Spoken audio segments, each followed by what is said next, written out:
Well, good morning, good afternoon, good evening, whatever time you're tuning in the podcast, whatever platform it may be on. My name is Enick, and you are listening officially to the Stones Bones podcast. And this one has been quite an extensive one because this research that I've done on this turquoise is just insane. Because I planned on releasing actually the podcast last week, and that was my whole deal, was putting it out last week, and then I got dived into the research. And no question about it, this research, I had to venture in very deeply and try to get this thought out and get it organized in a way that's going to make sense. And it's just one of those podcasts that I believe is going to be very informative, and I believe that a lot of you guys out there are actually excited about this one. I put this out in my stories on Fallen Hour, I put this out on my page at the Enick page, the Fallen Hour page, the Stones Bones page. And the reception that I was getting was really good because turquoise, especially in the area, especially in Montana, especially on this side of the United States, is big. And just because of its root inside of Native American culture and its root inside of a lot of cultures around the world, especially the United States and especially in Egypt. And that's kind of what we're going to get into tonight. And it's going to be a really cool one. So that being said, I know that a lot of you guys out there are home and we are going through a very tough time right now, and I hope that you guys are taking the precautions and being safe out there. And I hope that the podcast and things that we're doing coming up this week will just take your mind off of that and give you guys some entertainment. You guys can learn about something cool, something new, and especially if you guys are out there and you guys are into stones, healing properties, and things of that nature, this is the podcast for you. That being said, make sure you guys visit us on our website at stones-bones.com. This is the Stones and Bones website, and they are not open right now. They actually closed the shop, and Crystal and Chris Hamilton, the owners of Butterworks Tattoo and Stones and Bones, and Patty and Barry, they actually decided to close the shop, and a really good move in their part, and it's just to keep everyone safe and keep their customers safe. And I'm not sure exactly when they will open up again because there's a closure right now. But that being said, let's get into the podcast, and I hope you guys are staying positive out there, and this is going to be something cool for you guys to learn about. And I usually try to keep these podcasts short, and I try to run through them around like 10-15 minutes. Some of the podcasts were like 8 minutes, but I actually decided to take my time on this and just kind of give you guys something to listen to. If you guys are at home, if you guys are working on art pieces, if you guys are out there working on projects, or just looking to learn about turquoise, and really cool stone overall. And this one has to be one of my favorites to study because yet again we ventured back to Egypt, and this is also a stone that is rooted in their culture as well. Rooted in a lot of Native American cultures, and some of the mining that went on with this stone is just insane and really cool. So this is actually, I believe that turquoise, I wrote down some notes here. I got a ton of notes here, so don't shoot me if you catch me reading. It's a type of hydrous phosphate of aluminum with iron and copper that gives it its color. And this is actually some of how they find turquoise is in copper mines and iron mines actually. And just a lot of really cool ways they actually found this. And that actually crystallizes in masses, nuggets, stalactites, concretions, veins, crust, and rarely prismatic crystals. And the prismatic crystals are really, really cool. How they crystallize in a really cool form. And the prismatic turquoise comes out of a mine in Virginia based in Campbell County. The mine started during the Revolutionary War period and extended into the late 1800s. Started with the iron ore. And this is actually what the mine was built for, was to mine iron ore. And the mining ceased in 1910 at the first report of crystallized turquoise. And they were mining, and then they hit turquoise. And this is actually, I think, one of the only mines in the world that this type of turquoise comes out of. And this one is extremely rare because of its properties and just the way that it forms. It doesn't form in the fashion that you would believe turquoise to be formed as. Like you see turquoise now, and there's all of these veins and all these perplexities of the turquoise, and you don't see this with this prismatic type. This prismatic type it's crystals, and it looks really, really cool. It's kind of comes in clusters. And they actually looked for iron in surrounding areas, and they actually stopped mining into that deposit because of the turquoise, because their whole deal was they weren't looking for turquoise. They were looking for iron.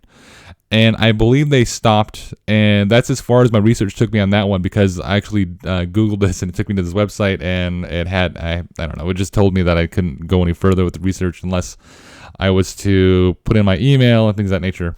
And I just don't want spam mail no more. I got plenty of spam mail.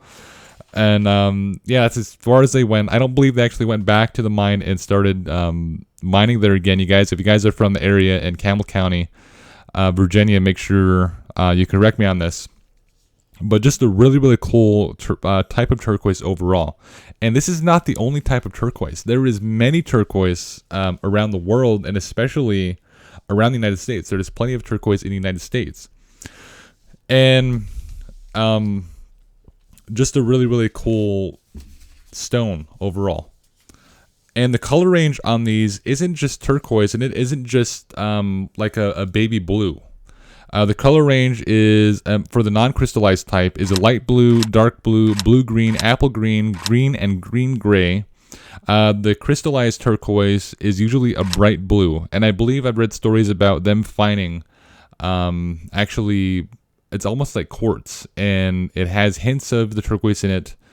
And the darker, I believe, the color of this, or the more baby blue it got, was actually the more expensive that turquoise was. And it's already expensive in and of itself, because it's the only type of crystallized, and the only type of turquoise that is crystallized. And the word or name turquoise comes out from Turkey. The name has been used since the late 16th century. Both turquoise and turquoise, it comes from the word Turkey because of the material traveling through Turkey from Iran on its way to Europe in the 16th century. The mineral has been known in Iran since 2100 BC and was mined a lot in the 10th century. In China, there are reports of its use since 1700 BC. So this turquoise has been used, and this is probably the oldest mineral and the oldest stone that has ever been mined in the world, and for a good reason, because of its color. And they actually found out that they can carve this into jewelry and things of that nature, especially in the Chinese culture, and especially in the Egyptian culture. If you can fashion a stone into jewelry, if it was highly carvable, these were the stones to look for, and these were the stones to have. And the healing properties they use these for, and some of the ways they use some of these stones in medicine is phenomenal. And it's just a really, really cool thing that they would do, especially in the Chinese culture, especially in not only Chinese culture but American culture. And they actually used turquoise, I believe, to treat things like cataracts, respiratory problems back then. And it is not recommended today because the medicine has advanced far beyond the 16th century. That being said, it is said to induce wisdom. Now, these are some of the healing properties that I found on turquoise. And just like, I believe, what was the last one I did? It was one of the last one of the last healing stones I've done, and that one had a phenomenal and a huge range of healing properties. I believe it was rose quartz. I'm not sure. You have to correct me on that. And this is also one of those ones that if you research it, this has a huge amount of healing properties. And I've just highlighted a couple that I believe are more popular with turquoise, and that are more popular in this trade with turquoise. And I want to mention that there are, now this is actually a big thing that is widely known, especially if you guys are into rocks and gems, and especially in the jewelry trade, is that people actually get what they think is turquoise, and they sell this on the market, and what they don't know is actually it's dyed howlite. And howlite it's another stone that highly resembles turquoise, but it's just white. And the thing about howlite, it is highly infusible with paint and dyes, so that people actually dye howlite turquoise, and they'll pass it off as turquoise and sell it at a much higher rate, because howlite is worth a lot less than turquoise itself.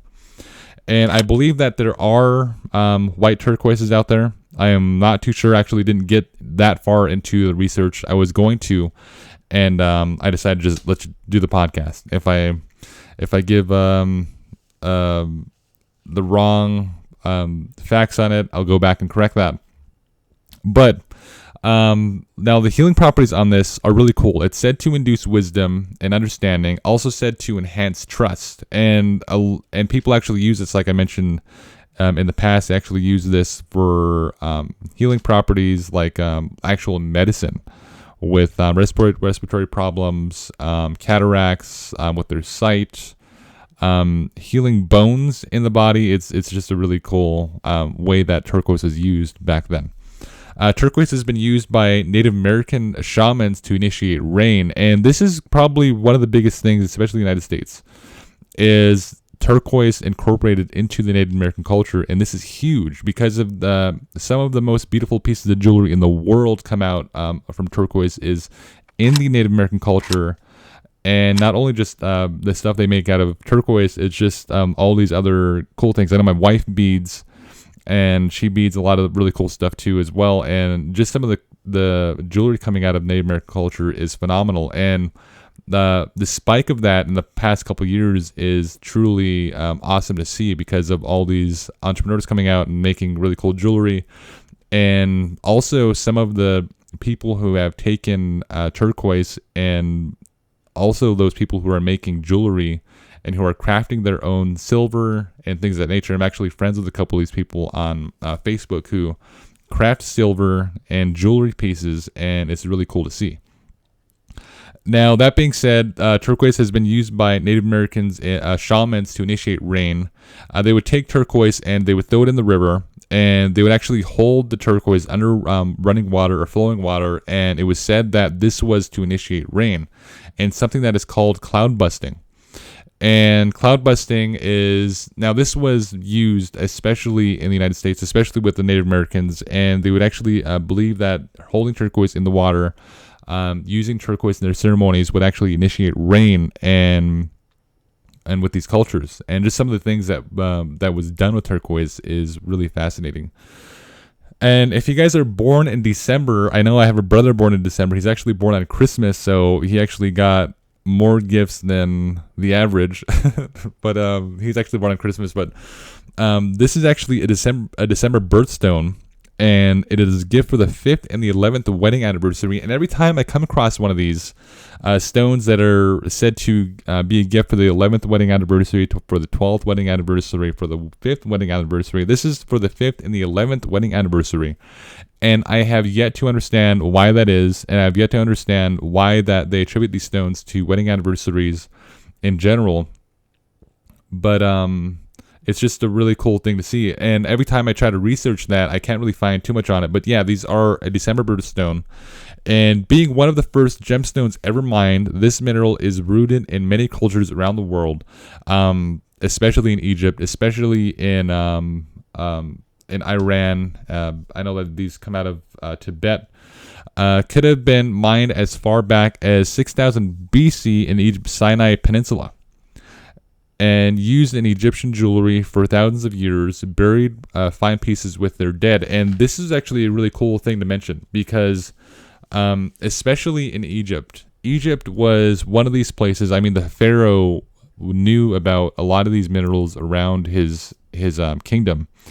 And he would actually, like I mentioned, I believe in one of the first podcasts, is he would actually commission these, and he would fund these expeditions into the desert around Sinai, around Mount Sinai, around the desert around Mount Sinai. And this is actually where they found a lot of their jewels. And he found malachite there, He found amethyst there. He found rose quartz there. He found quartz there. And now he found turquoise around the Sinai Desert. And this was an extremely rich place, especially with minerals and gems. And he incorporated this, and especially all these other pharaohs would incorporate these gems that they were finding into their resting pieces when they are buried and mummified. They would actually put these in their headdresses, and they would put this and inlay these very, very fine detail into their headdresses when they were being buried. And I know that the pharaoh, I believe it was King Tut. King Tut actually had many pieces of gems onto his, I believe it was called like a face. It was a facial covering that he was placed. It's one of the most famous pieces in the world. And turquoise is actually inlaid into King Tut's golden face cover. Also layered were, he had quartz eyes, obsidian pupils, lapis lion eyes, and eyebrows. And this is one of the things that I want to do, especially in coming up podcasts. And the very next podcast, I'm actually going to research this as soon as I'm done with this podcast, of some of the ways they use this inside of their mummification processes. Some of these different minerals they were inlaying into their pieces, and some of the symbology behind that. I'm going to do a podcast about that one. So if you guys are interested in that, make sure you stay tuned on the Stones and Bones page. And if you guys are listening out there on the podcasting platforms, go to facebook.com/Stones and Bones Billings, and go to Instagram and search Stones and Bones Billings, and stones-bones.com is the website. You guys can find this series I'm going to launch about Egypt and how they incorporated a lot of these stones into their regalia, into their amulets, and some of the symbology behind those. It's going to be really cool one, because I think that I've been itching to get this out, because every time I research a stone, every time I research one of these really cool healing stones, or whether it's rose quartz, quartz, amethyst, malachite, lapis. I believe I haven't done lapis yet. Every time I research one of these stones, one of the first and one of the biggest cultures to pop up, especially in the gems, is Egypt. And this is going to be one, I think that I have to scratch the itch. I got to get this podcast out, and I got to do a full research on some of the ways they use the stones in their culture. And I believe turquoise was a way to also ensure their property. So if you've seen that, not rose quartz, turquoise. And rose quartz was said to give ownership to property, and they actually used turquoise to, it's almost like a way of paying, or it was actually a way of ensuring their property. It was almost like, what's the word? I don't know what I'm trying to think of. Anyways, it was a way to ensure their property. And applying turquoise to their property, it was said that this gave it insurance. And a really cool fact. Now, there are plenty of different turquoises around the world, and I'm going to list some of the turquoise that is found in the United States and around the world, and some of these, and these are actually unique to their area of just where they find these around the world and in different mines. So we have Battle Mountain, and this is actually in Battle Mountain, Nevada. There's a turquoise that comes out of there. There's Bisbee. In Bisbee, Arizona, there's a turquoise that comes out of there as well. Cornwall, England, as it's called Cornwall Turquoise. Cripple Creek Turquoise comes out of Cripple Creek, Colorado. Crystal Turquoise, Enchantment Turquoise, Kingman Turquoise, Morenci Turquoise, Persian Turquoise, Sleeping Beauty Turquoise, Tibetan Turquoise, and some of the and these are really, really cool to get into. Cripple Creek Turquoise, I know that occurs with gold, so it's actually when it's really cool to see. I'll find a picture of that and I'll post it on the podcast. Enchantment Turquoise comes out of a lost mine of Enchantment, and this is in the Sacramento Mountains in New Mexico. And it is a deep green or deep blue with tan gold matrices. And Sleeping Beauty Turquoise, and I had to cover this one because it just has a really cool name, it also comes out of Arizona mine. And this mine became one of the most important in the world, and first found by Native Americans during the Anasazi times, and was mined by Native Americans by hand with hand tools and collected little bits at a time, and traded with other Native American cultures in Central and South America. And that is just some of the ways that this was actually distributed in the United States, was actually attributed to Native Americans. And if you guys are Native American out there, you guys know that turquoise is a huge thing, especially to the culture. And it is a huge thing to create jewelry out of this. And it's just extremely phenomenal. Now, that being said, I hope you guys are being really positive out there. Stay positive. Make sure you guys stay tuned on the website. Stay tuned on the Facebook page at Stones and Bones Billings. Look for us on Instagram at Stones and Bones Billings. And if you guys are wanting to listen to me on the go, or you don't want to listen to me on your computer, you want to listen to me whether you're working on a project at home or cleaning, whatever you guys are doing out there to pass the time, make sure you guys visit me on the podcasting platforms, whether that's Apple Podcasts. You can search me on Spotify. You can search for this the podcast on Anchor, Breaker, Castbox, whatever podcasting platform you guys have. Make sure you search Stones and Bones, and I promise you that I have some really cool things coming, especially with me staying inside. I have tons of time to do research, and it's going to be really cool. So I'm launching a series on Egypt, and as some of the ways that they actually used a lot of these gems inside of their culture, how they use these to ensure their property, and how and why that is. It's going to be something really cool, and I got to scratch that itch. That being said, you guys can find also my podcast at Fallen Hour. You guys can search me at Fallen Hour on Facebook, at Fallen Hour on YouTube. And we have a really cool podcast also coming out on there where we are covering serial killers. So that being said, my name is Enick, and you are listening to the Stones and Bones podcast.